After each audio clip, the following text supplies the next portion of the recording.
Hi guys, I am Vishal and I welcome you all to yet another video in the databricks playlist. So in the last few videos, we have talked about that how we can create a free demo account in the databricks platform. Then we have talked about that how we can use SQL editor to play or to analyze the data that is present on our databricks platform. So in this particular video, we are going to see how we can upload our own custom files and then we can use either SQL or Spark to analyze and to play with our data set. So let's get right into the video and let's jump into our screen. So when you will jump onto the Databricks platform, you will see there are multiple options using which we can upload the data into our Databricks platform. So we can either upload the data from our local system. We can browse public data sets. So if you will see right here, so if I go to marketplace, so here you will see there are multiple options. We can get free options or we can get paid options depending on the use case. So we have some weather data, we have Amazon bestseller product data, right? Simulated Australia sales data and whatnot. There are multiple data options that are available for us to use. If we have our own data set present somewhere else, like it can be in maybe S3 bucket, maybe in some kind of Excel sheet, maybe on a Salesforce machine or somewhere else, or on a SQL server maybe. So what we can do is that we can use these pre-built connectors that are available or that are provided to us by the Databricks. So you can see right here that there are multiple connectors that are available. We can even search for the data sources that are available. We have Google Analytics, we have Salesforce, we have Data Cloud, ServiceNow, SQL Server, Workday, right? We can ingest our data from Amazon S3 also. Then we have more than 250 options from where we can select and ingest our data from. So I guess these options are more than enough for anyone who uses or who stores the data in any of these services. So let's say, so currently we are going to upload it from our local only, but let's see how we can do it or how we can connect it to some of our other data sources. So let's say I want to ingest my data from SQL Server. So I will just click on this connector. Then I will get some kind of connection option to be made. So I will just click on create connection. So first of all, I will have to enter what kind of authentication do I want. I want Entra ID auth or I want username and password. So let's go ahead and check with username password. Then I will have to put my connection name. I will have to put my host name, username, and my password. Pretty much similar to what we do when we use some kind of local host databases. When we try to connect with maybe the SQL server that is hosted on our local system, then also we have to use our username and password, right? So, and localhost we usually put as localhost itself, but right now we can put the URI, that is the unique resource ID of that particular machine, or maybe we can put the IP address of that particular machine. It will work. Then we will have to do some kind of ingestion setup. Then we will have to choose the source and destination, and then we can even schedule if we want to run that particular pipeline. So it is pretty much easy. We don't have to write any kind of code. Just using the UI UX of the Databricks platform, we can do the connection. So let's now go ahead and upload the data from our local system. So in that particular case, what we will do is that we will click on create and modify table. I will just click on this. Now I can use the drag and drop option to upload the data. I will just go to my downloads, and this is the life expectancy data set that I am having. So it will take a few seconds to, okay, life expectancy table already exists. It is because I have uploaded and tested this particular data. So let's go ahead with life expectancy 1 in this particular case. So it usually takes the by default file name as the table name. If I want, I can change this particular file name also, right? So let's go ahead and change the table name to life only, so that I don't have to type everything like that much every time.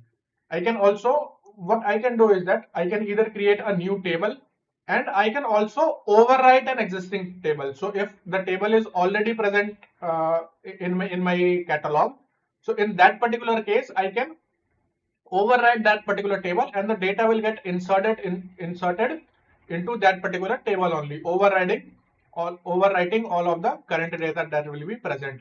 Here I can select my catalog, I can select my schema or my database where I want to create the table, and then we get, once the data is uploaded, we get the preview of the data so that we can see that okay, this is the data set that we want to upload, and then I can click on create table.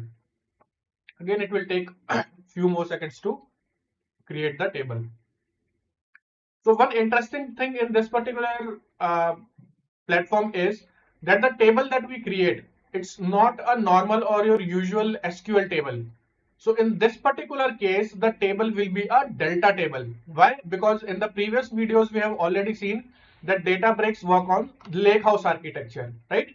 So to take the advantage of that particular lakehouse architecture, we have to create, and like it's not very mandatory to create the delta table, but the by default type of the table will be a delta table itself, which you will see when you go into this about this table section. So the owner of the table is mentioned right here, the type, like if it is managed or what kind of table it is, and the data source. So it is the delta lake or the delta table, that is where we are ingesting the data from. So here you will get few details about the data set. So you can add description, right? You can see all the columns that are present in the data set along with the type of the column. You can add any comment, you can add tags, you can add column masking if required. Then you can see the sample data set right here. If you just want to visualize some kind of, like if you just want to see that if my data has been ingested correctly or not. So you can just visualize the raw data from here itself. Then you can get the details, right? Created by, then if any kind of runtime key pair values has been added to the data set or not, the storage location, table ID, the type of table, updated at when it was last updated, and by whom it was last updated.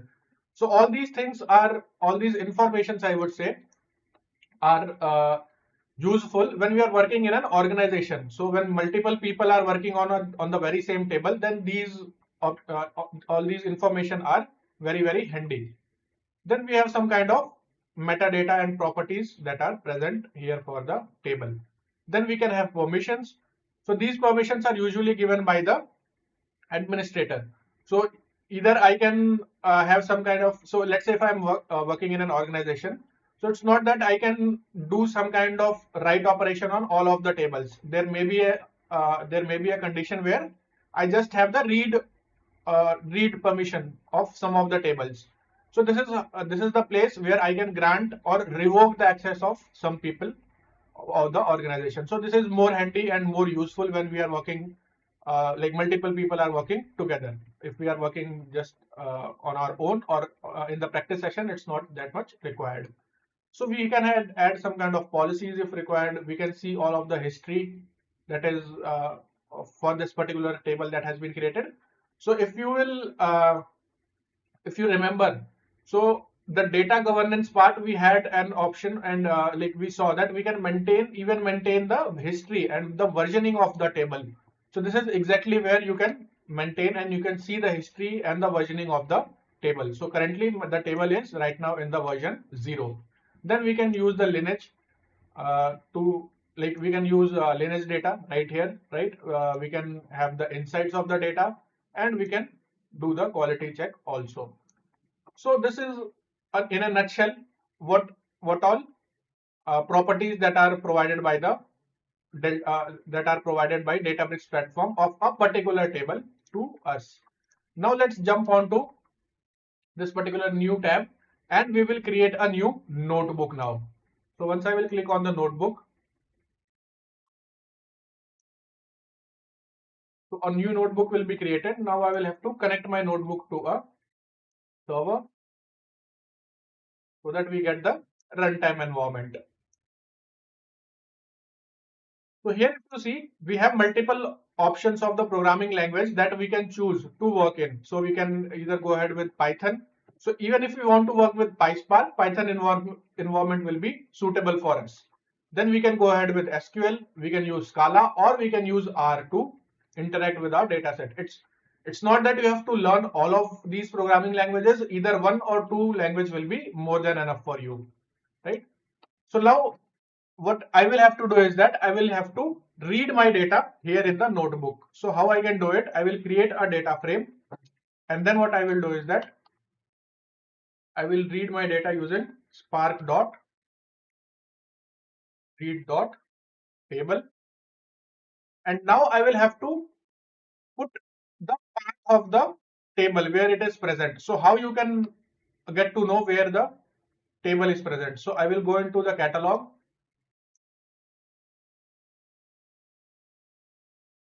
right? And here you will see the hierarchy of the table that you want to work in. So my table is in the workspace, and then it is in the default database, and then this is the table that we want to work with. So the hierarchy or the path of the table will be nothing but, if you see right here, it will be workspace dot default dot live. Okay, so it will be workspace dot default dot live. So I can put it right in the strings, workspace dot default dot live. Okay, and now if I run this,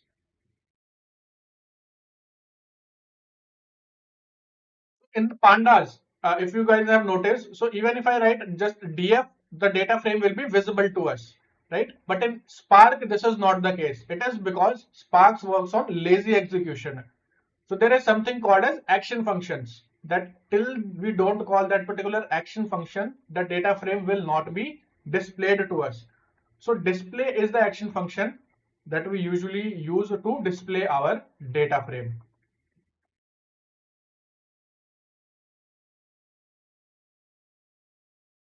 So you will see that the task is has run successfully, and in a few seconds my data frame will be visible to me. So you can see that all of the rows, that is 2938 rows, are visible to us, and even all the columns are visible right here. Right now, there is also another action function, that is show, but this is not as easy visualizing the data as compared to the display function. So this is how we usually get in the pandas output, right? If you guys have worked with pandas, so this is how panda shows us the data.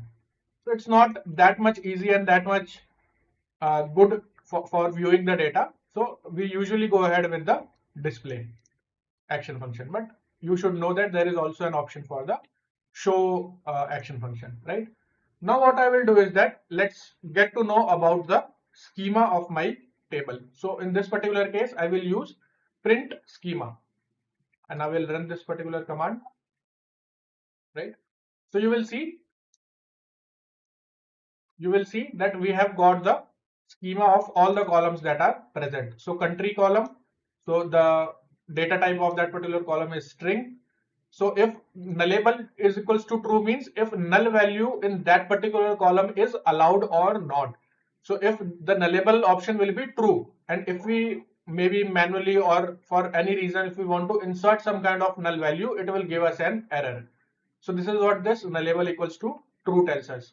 Then the year column, the data type of it is long, and again nullable is equals to true. It means that we can insert null values into that particular column. Then what we can do is that, let's say df.count, we can also run, right? So in this particular case, what we are going to get is the number of rows in our data frame. That we can also get it from right here also, but there are a few functions that we can use. Then what we can do is that, now let's create a temporary table, right? So we will create a temporary table similar to views in SQL. We will create a view, and then we will use a SQL query to an SQL query to view that particular table. So let's first of all create that particular thing. So I will just first of all create a table. Let's say temp table is equals to temp underscore live, and then what I can do is that df dot create or replace temp view. Okay, and then I will give the table name. I don't want this particular thing.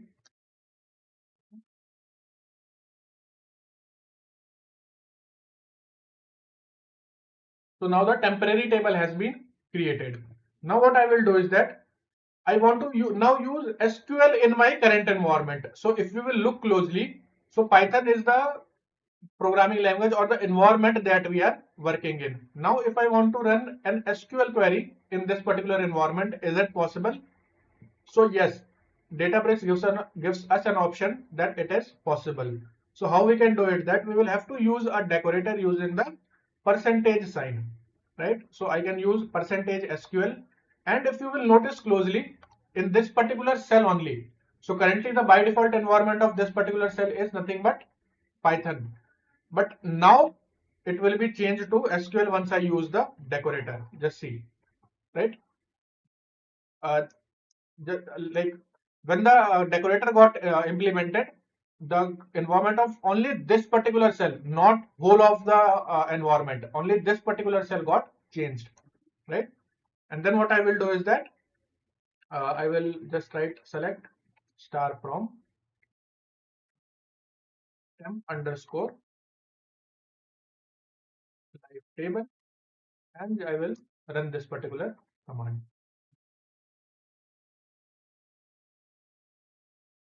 right? So you can see the very same output that we were getting in our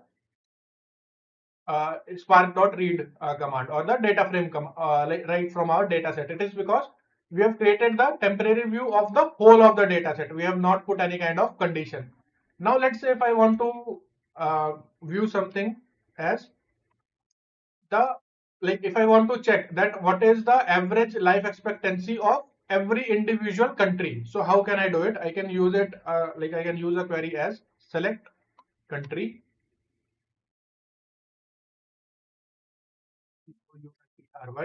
then I will use average of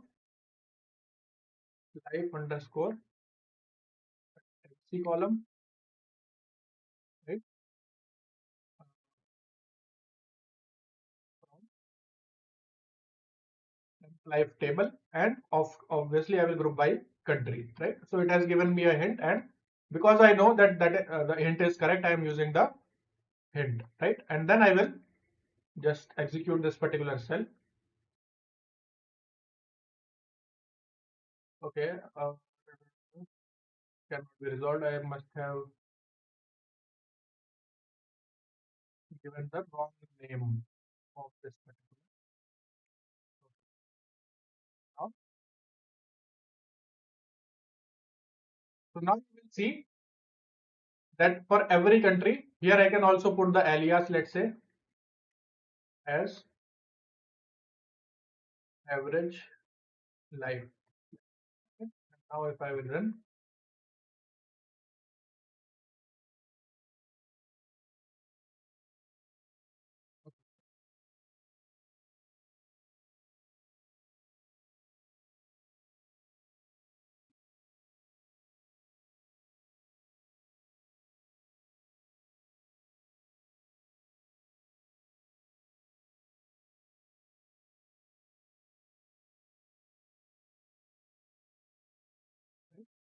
so now I have given the alias of that particular column, right? And now you can see that for every country, we can see the average life of that particular country. So for Afghanistan, the average life is 58.1.